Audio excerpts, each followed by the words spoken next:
You are listening to Cemetery Confessions, the world's #1 goth talk podcast.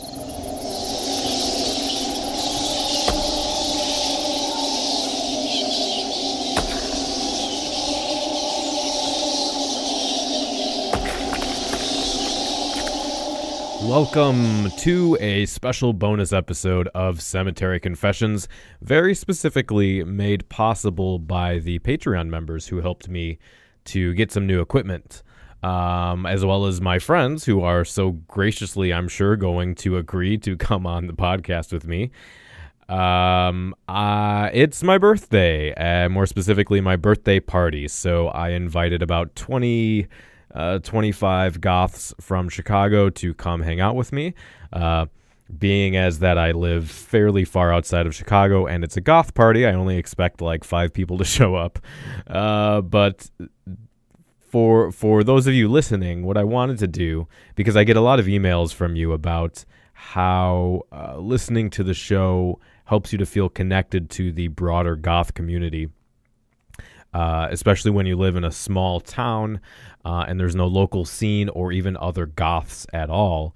So I wanted to open my home to you and invite you to my party. So I'm going to be handing out shots like candy and sitting down with some of my guests to talk about their experiences as a goth and kind of get some of the local flavor from around here. So with that, actually, I hear somebody at the door right now, so why don't we see if I can get him up here.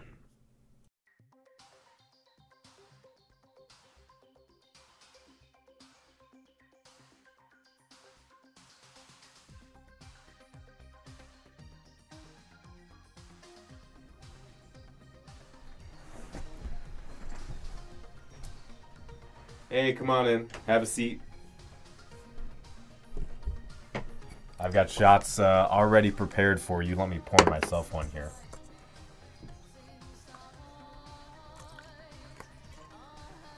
I've got fairly large Dixie cups for shots. I hope you don't mind. Check. All right, so hold that mic. You're going to have to hold it because I don't have a separate microphone stand. Check. I'll try. Hello. This is the front right here. Okay. Did you press anything? Is it? No, so just talk into it. Hello. Check. Yeah, that's working. Great. Yeah, that looks good. So, thanks for coming to my party. I'm here with Eric and Amanda, 2 of my oldest friends, and the only non-goths invited to my party. So they're early, so you guys get to be the first. And we're the first here, of course. My first time, first guy to put his finger in my butthole. As a teenager, I don't know if that was legal. No, let's not talk about it. So we're going to do a couple questions. So for you guys, I thought this would be fun. What if you had to somehow describe it, how would you describe goth? And you can think about it because I'll edit out, But it just, whatever. What from Spiders. your perspective, spiders. just point at things around the room and black.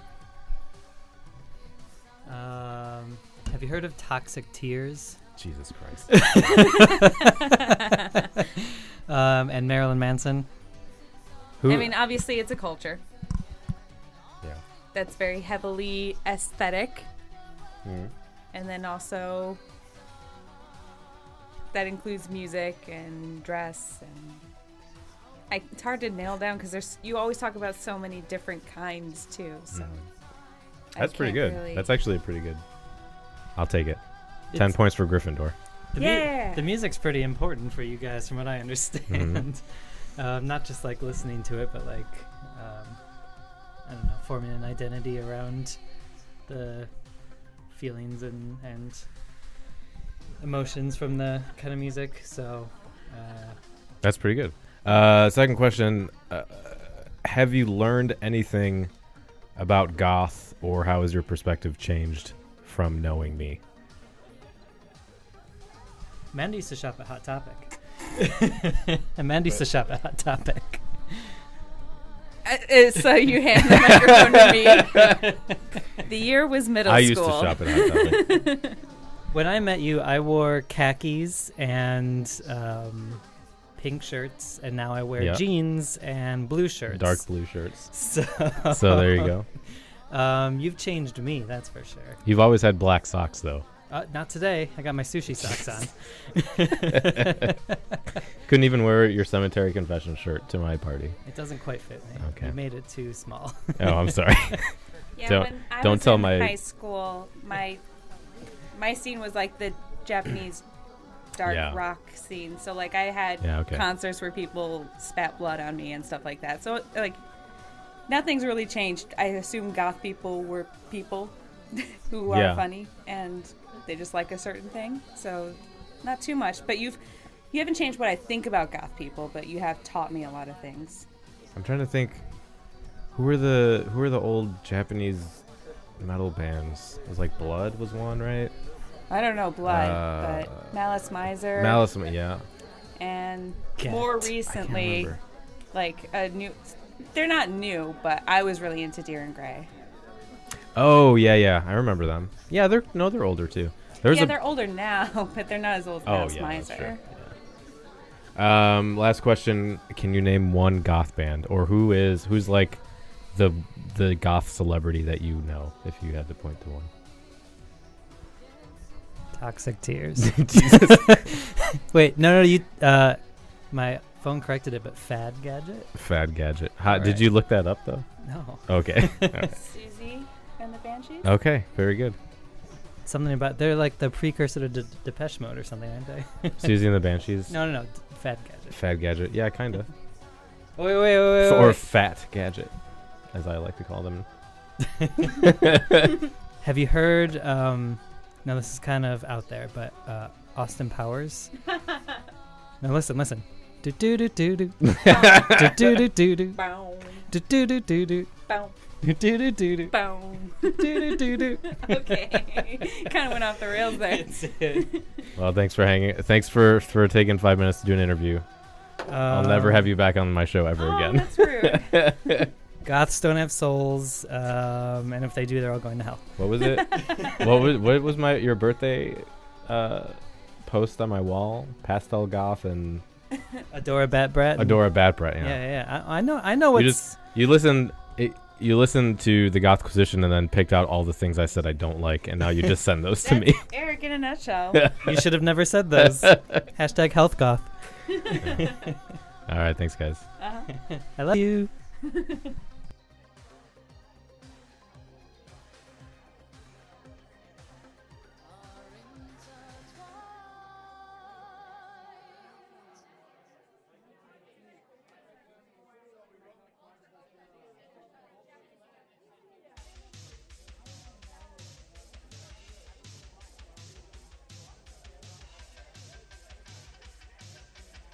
A ton of animals doing what? Squeezing through a baby gate.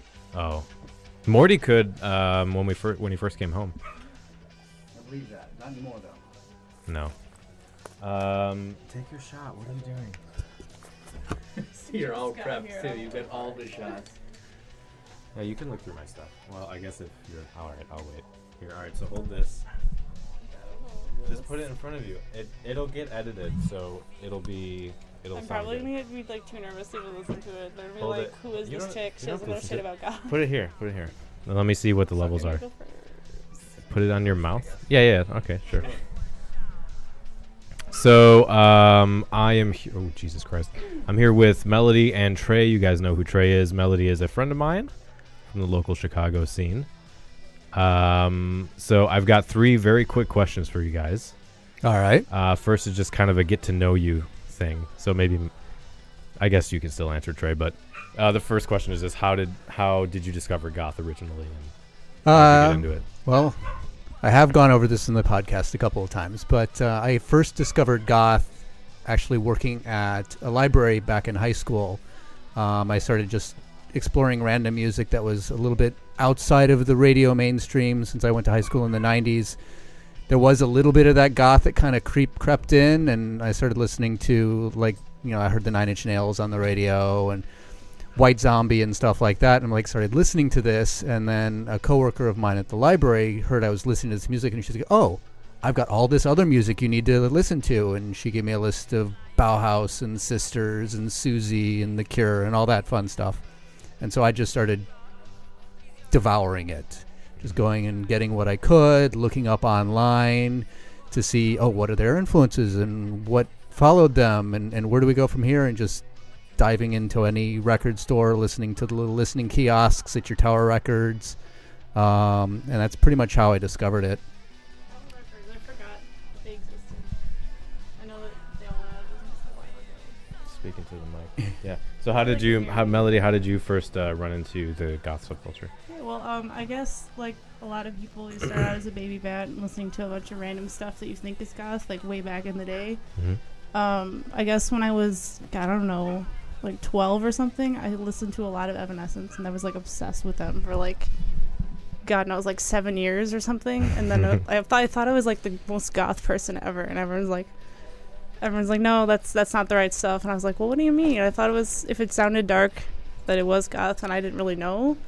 And then I guess when I got a little older and I had more confidence to kind of like do the goth thing on the outside and kind of made more friends in the scene, I was kind of like, oh yeah, well, I should probably like get into the history of it. And then like that's when I discovered like the Sisters and all that kind of stuff. Were your friends nice about telling you that Evanescence was not goth, or were they dicks? No, they were kind of dicks about it. Okay, but you got through it, right? Yeah, no, okay. Yeah. I mean, I like them a lot still, but I kind of know what's what now. I see online a lot of people complain that, and maybe rightly so. They're like, oh, I listen to Black Veil Brides and they're goth, and then people are like, tell them they're not goth, and they're like, oh, you're being an asshole, I can call it whatever I want to, kind of thing. Yeah, I don't know if I really pay attention to like distinctions and stuff really anymore, but I mean, I just kind of listen to what I like, and I've always kind of liked the darker stuff.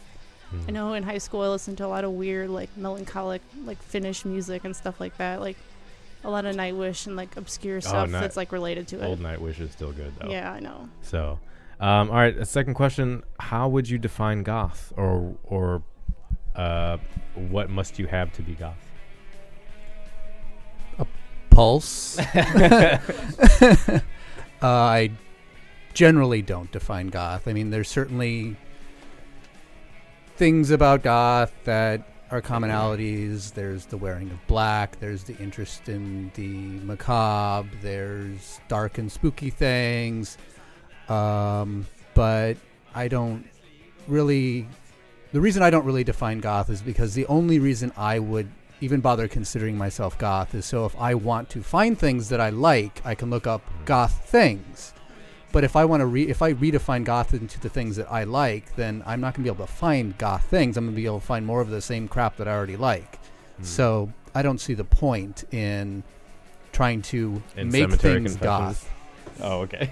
Well, no, I don't see the point in. I don't see the point in some of your episodes, but most of them I think are good and aren't necessarily all about defining goth. Yeah. They are tangential and all that, and there's a lot to it that is great. But being a goth doesn't mean you have to only like goth. It doesn't mean you have to only do things that are gothic, gothy, whatever. You can like all kinds of things. You can like bubblegum pop if you want. But you can't like bubblegum pop and then insist it's goth because you like it and you want to be goth. So, I mean, it has definitions in that it helps you find similar things that you will like in that vein. And so that's really the only thing that matters to me about it, which is why I generally don't get into these big debates and arguments about, oh, is it goth, is it not goth, and the like, because I just don't have I have no time for that. Yeah, no, I get that. Doesn't have to be the same answer, for but sure. For I was just going to add like a little small addendum to that because I can't really say things any more eloquently than they were just Trey voiced. Trey is a beautiful mind. I think for me, when I first started, I was very, I just wanted to fit in. I wanted to do everything that was like super goth. I was like, I got to do all the 80s stuff, listen to all the 80s music and nothing else.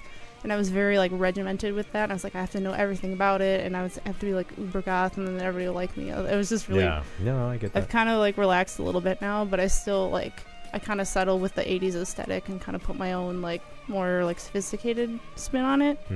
And I still kind of like a lot of that music, but I kind of expanded more since and it's important to leave yourself room to grow anyway, because you're never gonna just like the same thing forever. Your tastes are gonna evolve.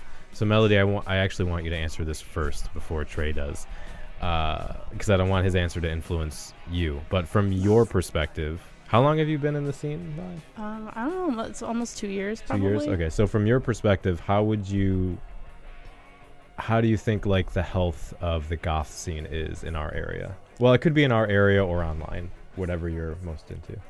I think, our areas, it could be better. We could have a little bit more music diversity, or more nights, more focus on our like specific, like the older stuff, the more traditional stuff. But I think our DJ girl, Sarah, Scary Lady Sarah, does a really good job with kind of trying to get everybody included, and kind of like getting all that dark alternative stuff from a wide range of bands and genres and stuff to have everybody have something that they like to listen to.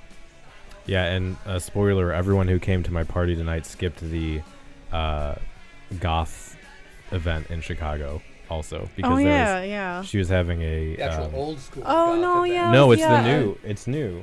She new changed stuff. the title. New stuff that sounds like old stuff. I think that's what the deal is. It's a non-EBM goth night. Yes, yeah, it's modern but non-EBM. Yeah, I still haven't gone to one. Yeah, goth music that's from I can't remember. She changed the tagline this time for the second one.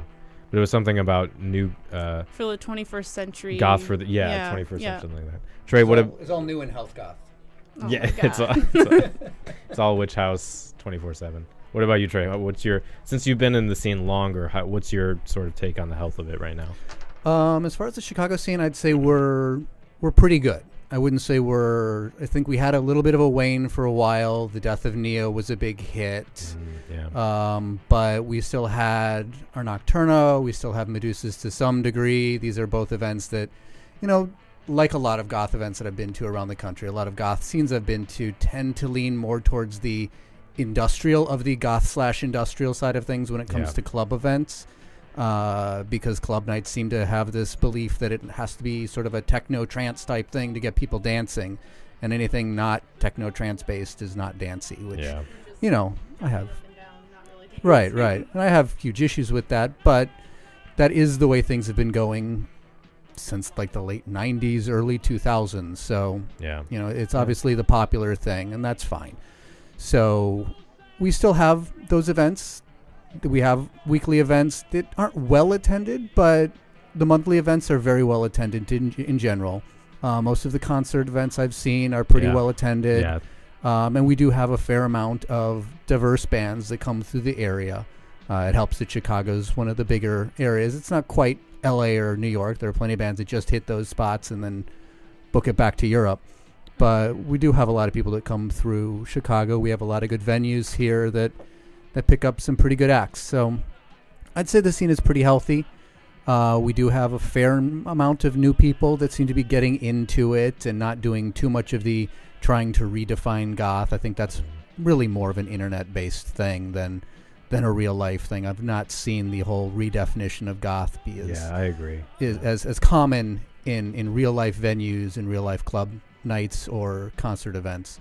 So I'd say we're good. And, I've been involved in the goth scene in various areas across the country since about mid-90s, and it waxes and wanes. It's a constant cycling of it's great, exactly. A lot of people coming in, then people stop being interested or leave, and then grow out of it, have kids, whatever that keeps them from going out, but then it picks back up again. So I'd say we're sort of in a middle period right now. We're neither really waxing or waning, but we've got a pretty good, healthy, steady state here.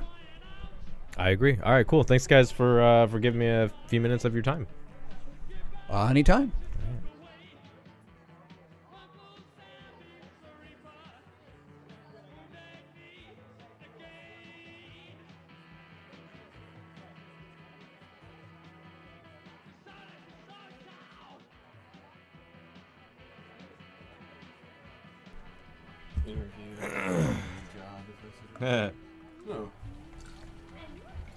Oh shit, that's a lot.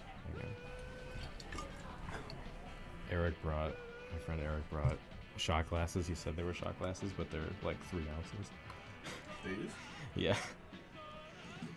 All right. Cheers.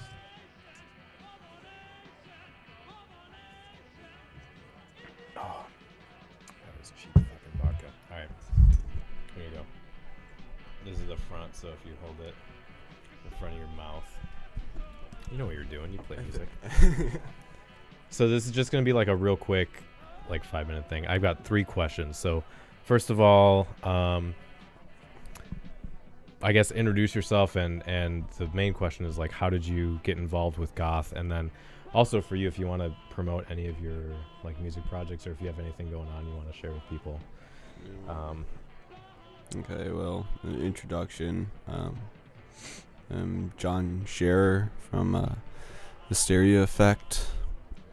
How I got introduced to goth, I'd have to say it was not like not something I really thought about at first. When I first like listened to music and everything, I was in a few like punk bands, punk rock for like the longest time, and goth was never. It was something that was always there, like in the like background when I thought about music I liked and everything, but I never actually paid much attention to the lifestyle and everything that had to do with it. And it wasn't until I was out of my bands and started actually making my own music that I really sort of started following a lot of more, mainly like from like Germany, things like that. Yeah, more bands that had like they had like more of a image and a reputation for like something that I was already doing. It just really didn't have like a certain label for it, right. Or I couldn't, it's like putting a face to a name pretty much, and I'm just sitting there looking the way I did, dressed in all my suits and makeup, standing at a punk rock show, and I'm like, this is kind of weird. Everyone smells like beer and pee, and everyone's angry about everything, but at the same time, so like I did have that sort of out of place feeling from what I was doing, right. And I guess the more stuff I found actually from like Europe and overseas really got me into the scene a lot more, and that's when I started to discover things around like the Chicago area and everything that was going on that I would have never looked for if Yeah, I was going to like Celtic punk shows and metal shows and stuff, and I had the same feeling too. I was like, this is close to what I'm into, but it's not exactly what I'm looking for. Yeah, it's not really the... So, the big question, how would you define goth? Or if you want to like skirt the question, what must one have in order to call themselves a goth? I don't even know. I mean,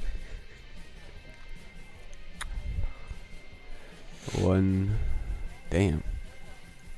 Yeah, you can think about it. I fucking hate this question, which is why I ask other people this question. Yeah. It's hard to say. I don't really think you would need something, call yourself goth, but definitely an open mind. I mean, more than anything, you can't go into a subculture that has so much diversity and minimize it to pentagram harnesses and studded bras and just hanging out in cemeteries and that's it. And it's like a very niche thing, but having that whole image, just this is goth, like automatically just having that like in your mind, but there's like a lot more to it, There's a certain like it's kind of like I mentioned, like punk rock. It's going into punk and thinking, I automatically have to have a mohawk and I automatically have to fucking hate everything and anarchy and everything like fuck school. So it's sort of like you can go into that with a certain idea of what goth is. It's sort of like when you're in the lifestyle, it grows on you. You can't really make it. You start to actually, like when I first started listening to the music, and then like reading more literature and picking up on other things, and sort of like grew on me, and I guess that's the biggest thing that would define it. Yeah, tends to be like some of the same stuff. And then the last question is, how would you describe either the local or online? What would you say the health of the scene is? I don't really know about online, mainly just because I don't really pay attention to that much. That's probably for the best, to be honest. Local, as in like just Chicago or wherever. I don't know. I think it's very displaced, I think, nowadays. Of course, there's gonna be a good scene wherever. It's Chicago. It's a big fucking city. Yeah. But I feel like the main, a lot of the goth nights that Chicago has to offer now usually are relatively the same DJs that play the same music over and over at the same few clubs, and you get this kind of like whole like industrial night goth thing all like mushed together into one, and you're not going to one of those places to like see bands like a goth show or something. Like you can go to like Wingtips or something like that. That's like what I would consider like the scene, like goth scene. Right. Okay. So you prefer the genres to be separated by night, or you just... No, I just think that a lot of people overlook, if you get like an industrial night with like goth, EDM, all that other stuff, I think it really gets... There is not really a genre, because you repeatedly hear the same music over, and it's usually very harsh industrial dance music, and you can always pick out the certain songs that are going to be playing at any time during the night. Yeah. Send the ships to port. Yeah. All the ships and to port. What military fashion show. So, but that's what I mean.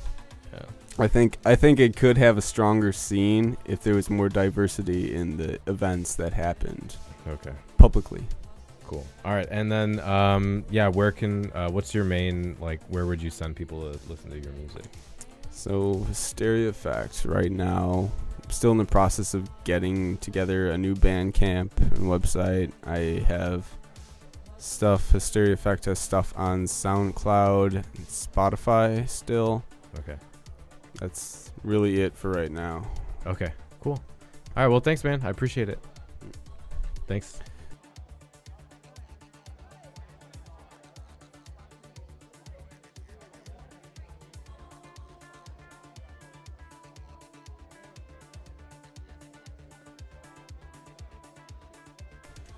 So they're still with us. So here's a microphone. I've got three questions, like generic questions you guys can answer. We'll do it real. Do you want a shot of vodka? Oh no, I'm fine. I've been drinking the gin downstairs. Okay. I have plenty of booze going on. Okay, cool. So that's the front. Yeah. So you'll have to put it like right in front of your face. So the first question is. Do you want me to speak directly into it, or do you want me to kind of like? No, right into it is okay. Good. Yeah. Well, I guess the first question is you can say your name. And then, how did you discover the goth or alternative scene? How did you get into it in the first place? Well, I mean, myself was just kind of like, I was already doing that kind of like, I don't know, wearing. Yeah, I was a weird kid. I wore black clothes all the time, regardless, and I didn't really get it from anywhere. Mainly because like, it wasn't around me. Like my older sister was into hip hop, and like because I grew up in Tennessee, until we moved to Chicago, it wasn't really like something that I was around. Yeah. But once I discovered it, then I embraced it a lot more. I was like, oh, these people already are dressing the way I'm kind of dressing now, so I'm gonna go with this. Well, did you have like the first club you went to? Because some people are like, I was always kind of weird, and then I went to this thing, and it was, holy shit, I'm home. I've discovered the thing that I was looking for this whole time.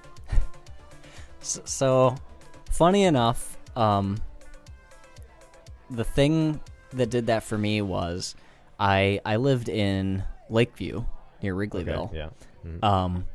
And I lived down the street from the alley, which I later ended up working at for a couple of years. Fuck Mark Thomas. And he's not listening to this. That's fine. He can eat a big bag of dicks. And I discovered the place, and I was like, oh my god, look at all these people. They just don't care. This is exactly what I wanted. They're covered in spikes and leather, and I want to buy all these things. Too bad I'm a broke 13-year-old. Yeah. But okay. Yeah, that was pretty much it for me. Angelica, what about you? You have to give her that's am I holding fine. It right? Yeah, that's fine. That's fine. So I was always kind of a weird kid. I really loved graveyards and just was always drawn to like spiritual weird stuff, and so I always felt different. And I liked to wear black because I knew I was different from the people around me, and it was kind of my way of rebelling against the people I really didn't like. So I grew up in a very small country town, so it was kind of just my way of being unique. Did you have really conservative parents? Yeah. Yeah, I did as well. So. Yeah, I still get in arguments with them about stuff. Like a few years ago, I went from being a Christian to an atheist, and every time I talk to them, they're like, well, God provided this for us, so Jesus loves you. I'm like, okay, guys, chill out. Like, yeah, I grew up in a Christian household as well. Yeah, so. It was rough. It was rough for me. Okay, so then the second question is the question that I hate answering, but I ask other people because it's fun for me. So it's how would you define goth? To define goth, go to Camden in England, and you will just look around and then go, "Oh yeah, no, this is pretty much this is what it is." It's an embodiment of rebellion, and it's like people showcasing their inner emotions outside, which not a lot of people do. They try and suppress it. They try and put on this false demeanor of look at how happy and perfect my life is. And some people have just, and I feel like it's becoming more and more just acceptable and widely done, is people outwardly expressing the way that they feel inside instead of trying to suppress it and live some kind of Stepford Wife-esque, like perfect life. Yeah. I think what kind of defines the goth scene and culture is the people who adapt the look or the lifestyle. It's kind of like they're not afraid to look at the darker parts of life and acknowledge that within themselves and not pretend to be someone that they're not, and just not care what other people think and not conform to what society wants them to be, and just I don't know, continue to express themselves in their own way. Yeah. No, I think you hit the nail on the head there. Yeah.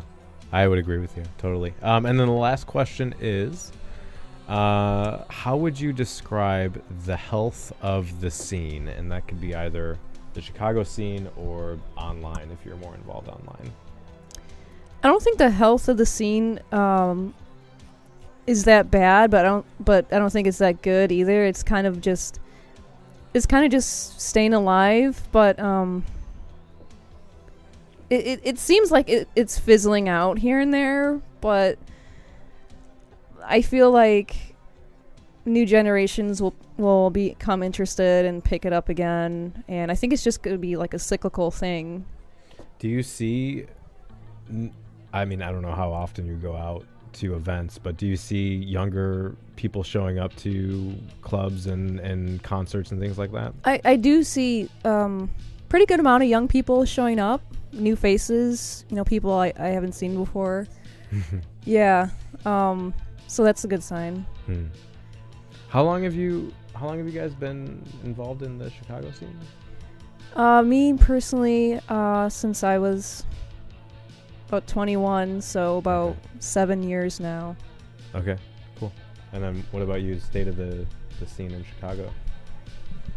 I mean, specifically the state of the scene in Chicago, especially since the close of Neo, I feel like people are kind of scattering around trying to find that missing space that Neo left.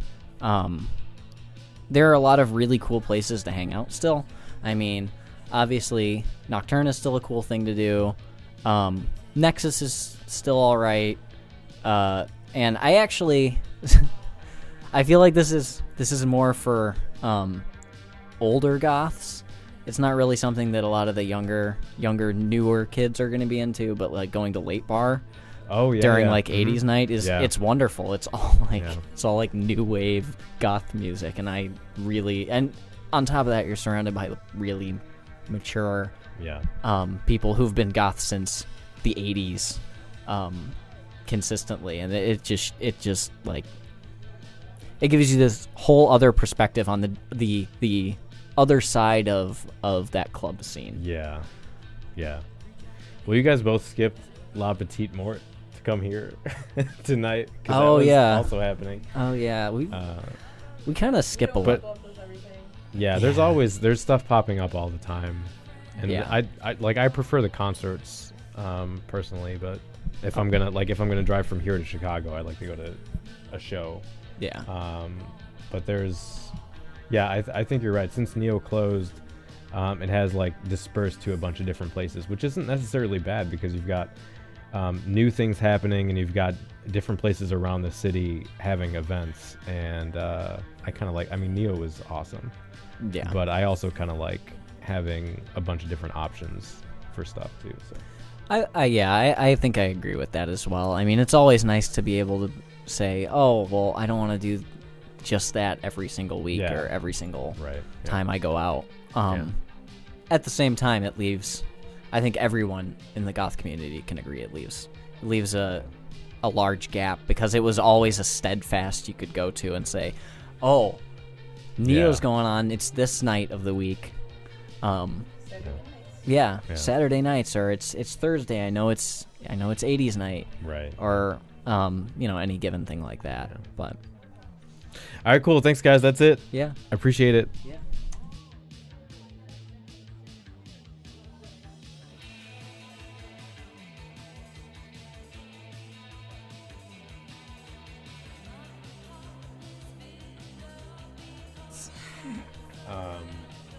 I'm so used to the mic. So here's so speak into this part. Okay. You can hold that down. But I guess actually for you, first of all, because you do YouTube stuff, so where can people find you on YouTube, just so I can link to that? Rain Alt Model.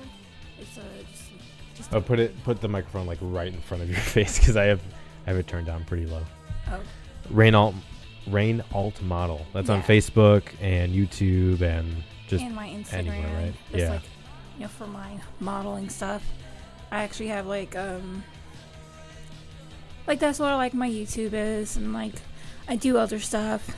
I have my handmade business. It's called Rain's Wonderland. I have it on Etsy and like Instagram. It's where I mainly post, and then I have another one. It's called Spooky Dark Girls. It is an art project that I'm working on. Where I haven't seen that one. I can show you real quick some things I'm working on. Do you want a shot of vodka, by the way? I don't know. I had vodka up here for anybody who wanted it. I don't know if I do well with that. But okay. Yeah, I just started it like a month ago. Okay. But I've been painting for years, and I wanted to start painting things that feature like alternative, like women of color and like different styles and stuff. And just because like I love gothic art, but like I never see anybody that looks like me. Yeah. So yeah, like here's some stuff. Oh wow. Like I paint aliens. Yeah, that's awesome. Like I do like some horror themes. I did some goth stuff. Oh, that's super cool. Yeah. I have like some punk girls.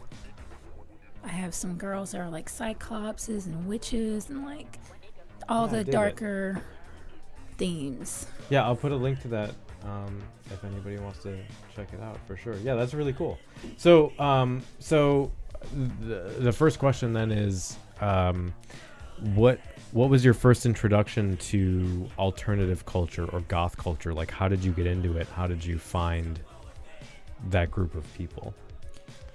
I didn't really find a group of people until like later in my teen years, like my early adult life, but I kind of just, my interests sort of led me down the rabbit hole. Like I know, like when I first started drawing, I was naturally drawn to like horror and like always drawing things of blood and gore and like I used to get picked on for being weird, and then like I would create these little comic series, and then I would draw people dying in very horrifying ways, and like they would tell a teacher on me like, "Oh, she's crazy."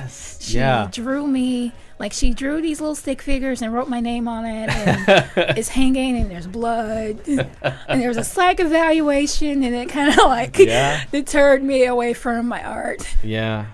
For a few years, and I came back to it because in high school, like, I found the girl that was drawing, and she got me back into drawing, and I fell back down that rabbit hole and started drawing again, and then, like, I found the music. Like, I was always more drawn to, like, alternative music on the radio stations, and, like, I would, like, sneak and listen to those at night because, like, my household wasn't really rock-friendly. I did the same thing, And then, you know, as I got older and, like, got on the internet by myself, like, actually was able to use the computer by myself because, like, as a kid, I wasn't allowed to use the computer by myself. I wasn't allowed to be in a room with a computer by myself. I wasn't allowed to, like, having any electronic devices, and like I had a smartphone, but it was like 10 years ago. I had like a little Sidekick that flipped, and the internet connection was very limited. I was able to use my MySpace, and Facebook wasn't really a thing, but like I was able to find like alternative scene related things through MySpace, through Yahoo Music, and YouTube when it was like first new. Like people would post concert videos or things. Pandora, like I would find one band, and then like they'll say, hey, if you like this, you might like this too, like recommended music, and then I would just dive down into that rabbit hole of music and like the art, and like through MySpace, and then like blogs are like really big. You know, there's a few goth bloggers I followed. I really like their posts. I think one was called Stripey Tights. Yes, and Dark Delights. Yeah, that was a huge. I loved that blog for a long time.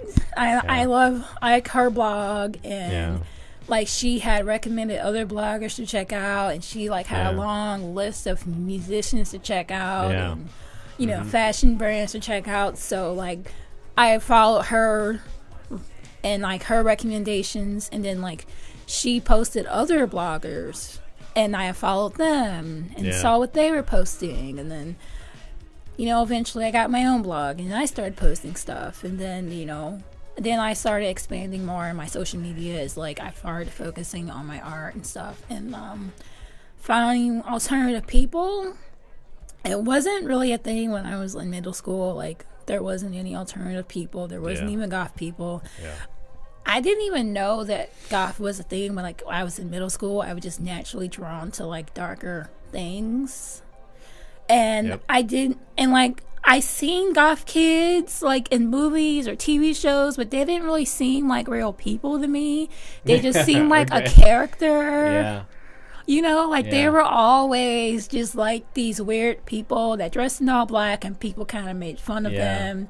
Like it didn't seem like people were goth. Like I didn't know that there was a scene or anything until I got older. There wasn't like a goth thing like when I was in high school, so it was just like, okay, well, I guess I fall more into the whole emo kid crowd, and like I like the emo music and like the pop punk, and that was just like a gateway into like that was like a gateway drug into like metal and goth music and you know original punk scene, and that like led me to do my own research and find you know like the people who originated it. So that was like it was just a rabbit hole. Like things that I was interested in led me to other things, And then that led me to other things. And then, you know, like in high school, like there wasn't really any. I was usually like the only alternative person in school. I went to a variety of different schools, so yeah. And like it wasn't called alternative. You were just a weird kid. Yeah. You were the devil worshiper. You were evil. You were Satan. You were, you know, a witch. You were going to be evil and cast spells on people, and I would like, you know, feed off that. You know, people would be scared of that. They try to make fun of me, and I just like played into it. Like, yeah, sure, I'll cast a spell on you. Yeah. You know, and people would believe me. Like, I remember when The Ring came out, and like I was called people like star 67 or star 69, and like tell them that they're gonna die in 7 days and hang up. And like some people believed me, and like I know that was you, 'cause that sounded like you, and because it came from you, I'm officially creeped out. And like that wasn't like it wasn't a scene, it wasn't a culture. Like I didn't find that until I got older, and I think the only other alternative or goth person that I knew were like on the internet, on MySpace, YouTube, and I didn't meet like my first alternative person until like my first boyfriend, which you know him. I don't know if I want to say his name, but you know the person that I'm referring to. Yeah. And like that was like my first time that I met another like alternative person in life. Yeah. And then, you know, as I changed schools and everything, I was able to like just meet other people who had similar interests as me, but they didn't really identify. And the goth scene was like more so like my early 20s, late teens. That's when I really started diving into it. That's when I got into the music. That's when I got more into the art and everything, because it just related to who I already was. Yeah. So it didn't feel like I had to like try and fit in. Like this is me, this is who I am, and this is a subculture that embraces it. Right. Okay, cool. So the second question is a question I hate, but I ask everyone else. How would you define goth? That is just so deep. Yes, it is. Like exactly. In a short way, I would say that it is a subculture. It's a subculture based on music and art, and it can be an umbrella term to describe a wide variety of people and interests and things. It's in the art, it's in music, it's in fashion, it's in makeup, it's in hairstyles, it's aesthetic, it's a mindset, you know. It's a way of life. It's just if you are a person that aligns with those values and they speak to you, like, you know, you don't have to try and be goth. You don't have to try and fit in. Like, you either are, and this is something that speaks to you, and this is the opportunity to embrace it, or maybe you have goth interests, but you're not really aligned with that, or, you know, or maybe you just understand it and have a respect for it. But, like, if you are a goth, you consider yourself a goth, or, you know, you're an alternative person, like, you don't necessarily have to tell people. They know just by spending time with you. Yeah. You don't have to show people. You don't have to prove it. It's just a part of who you are. If that's something that you're naturally inclined to. Yeah. No, I totally agree. Yeah. Cool. And then the last question is, how would you describe the state of the scene? And that can be either the local scene, the Chicago scene that you're involved with, or online, if you're more involved with the online goths. How would you describe what it's like right now? Like the health of it? I think it's pretty healthy, as long as you surround yourself with positive people. And if you live in a remote city and you go out to goth events, or maybe you go to goth parties, or you go to concerts or meetups or anything, or even, you know, just art shows or just anything related to what you're interested in, and you gravitate towards those people and you make friends, and, you know, you have a good experience, if you follow people online and you follow people who are positive, who post things that you're interested in, and people who have a good personality and good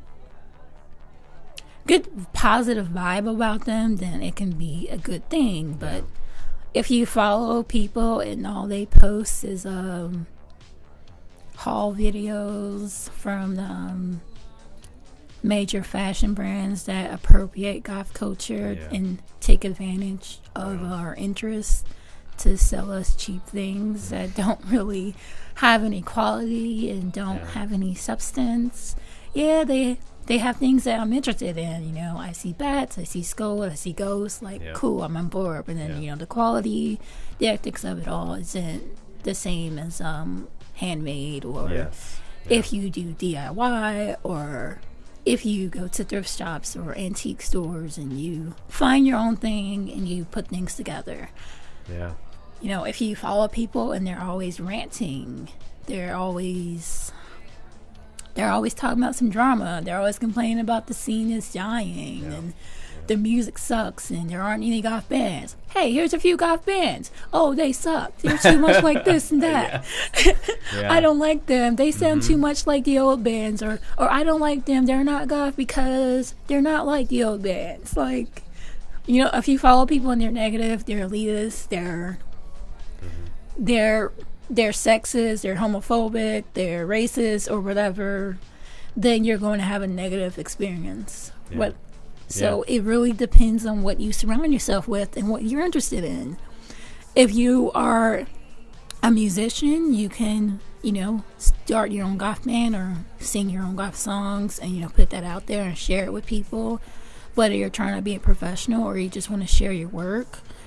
You know, if you're an artist and you want to practice the art and, you know, you have a darker style and you want to put that out there to show people, to share, to inspire people, to create and connect with other artists, or, you know, sell your work and be a professional, like, you can be a part of it in that way.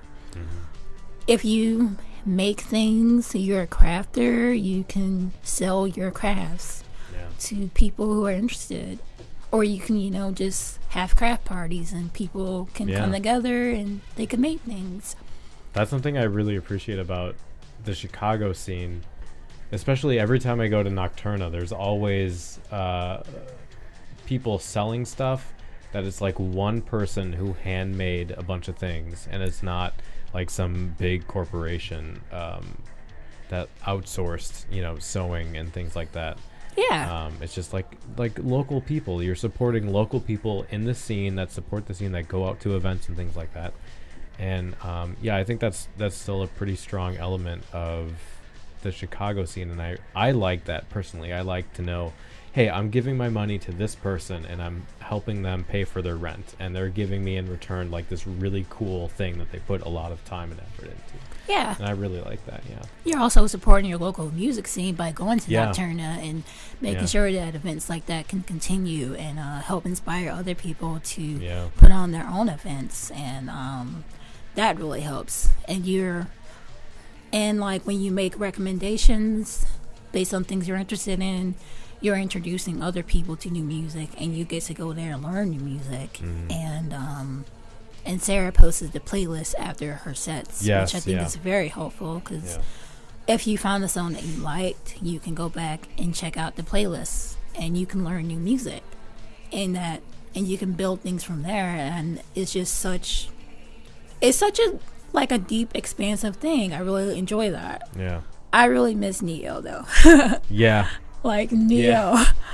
That's come up almost every person that's come up here has been like, it's great, but Neo's gone, so I miss Neo. Like, I really miss Neo. Like, I feel like such a strong, like, almost like a spiritual connection to this place, because you, like, it's like Nocturna, but then, like, every night they play different music. They have different nights. I met so many different friends from Neo. Like, there are so many different people who, like, after going to Neo, we would go out to breakfast. I would hang out with these people. We talk about so much different things, and that really brings people together. And Neo is right in the city, like, yeah. And it had such a punk location. Like, it was right in the alley. It had graffiti. Like, it was exposed brick in the alley. Like, it was like you could not get more punk than that. You couldn't get more grungy than that. And that really, like, it was just nice. Yeah. When I used to live in Skokie and I had something going on, there would be times where I'm like, I don't feel like going home. I'll just go to Neo.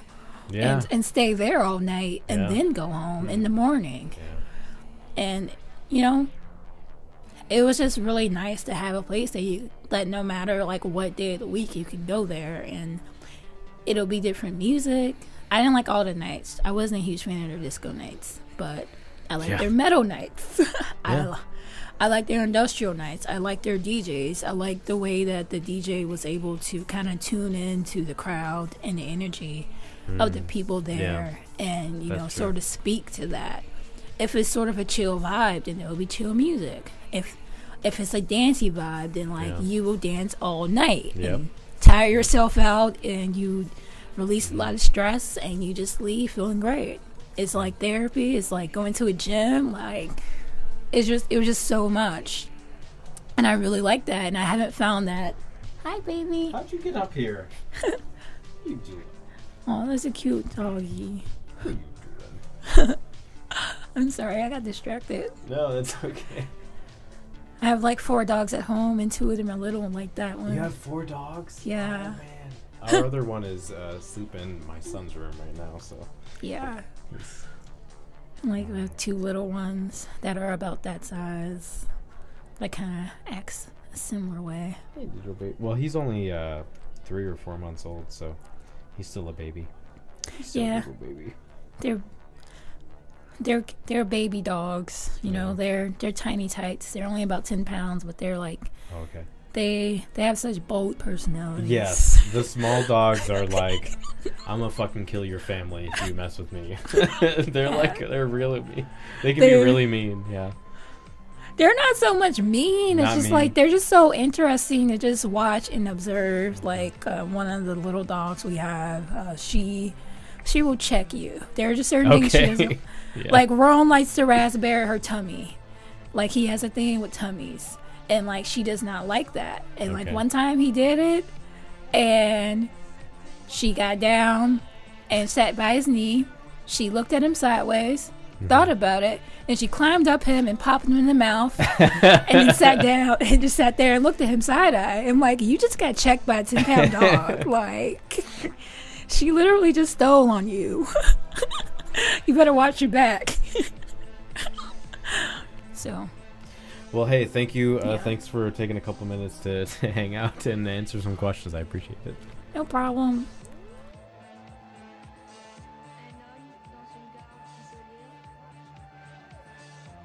I added all the phone and stuff. That's been here. All right, come here. Oh my gosh, just playing this whole song. All right, here, hold this. Why? Because I want to interview. If that's okay, if you're okay with it. I don't know what to say though. Well, I'm going to ask you a question, and then you can say the thing that you want to say. I don't know. And it all will be edited, so I won't sound drunk. So, hi Cindy, you're one of my oldest friends. I have questions. I wrote this down because I knew I would be drunk. So, as someone who's been my friend for a long time and is not goth, if you had to define goth, how would you define it? Like, there's no right or wrong answer. It's just, to you, what would you say goth is? I don't know. Romantic. Okay. I think it's a romantic lifestyle. Okay. It's beautiful. Visually beautiful. Hmm. Okay. Yeah. Beautiful. All right. Cool.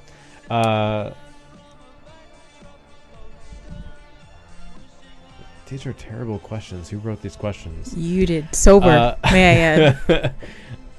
The second question was, what have you learned about goth, or how has your perspective changed by knowing me? This is so egocentric. Jesus Christ.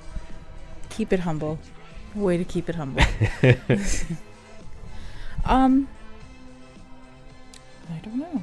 I think I was more immersed having you in my life into the goth culture. I guess I've always liked it and enjoyed it, and you just brought it boop right there. Mm-hmm. Did you get into more enjoying the aesthetic or the music or the romanticism or all of it? Were you already into that? I always thought it was beautiful. Like I was always into Interview with the Vampire and stuff like that. And then I just never got into it until you came into my life. So, and then the last question is: can you name one goth band? One goth band. Yeah. Not a Christian goth band because we both are friends with Christian goth bands.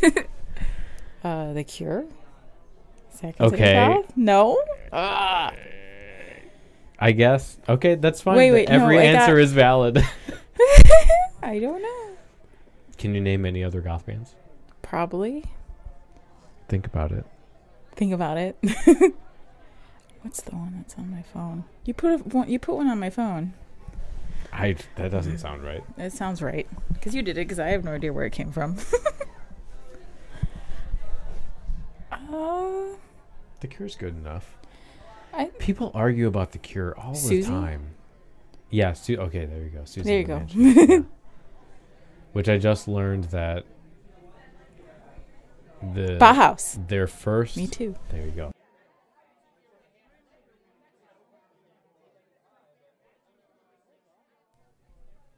And that is all I recorded because I got super drunk. I thank you for coming to hang out with me on my birthday. It means a lot. We'll be back next month with a brand new episode. We're going to be talking about not being goth enough, what the internet has to say about that. We're going to be reading some of your emails on that subject. We're going to be reviewing an album, talking about Second Life, and a few other miscellaneous topics as well. So I hope you will come back to find out what the state of the goth scene in Second Life is like. Thanks again to our Patreon members who made this episode possible. And until next time, stay dark. The preceding program is a member of The Belfry, a network of blogs, podcasts, and videos for the darkly inclined. Go to thebelfry.rip for more information.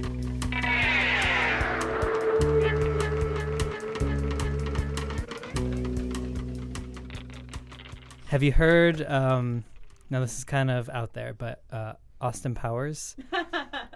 Now listen. Do do do do do. Do do do do do. Do do do do do. Do do do do do. Boom. Do do do do. Okay. Kind of went off the rails there. It's it.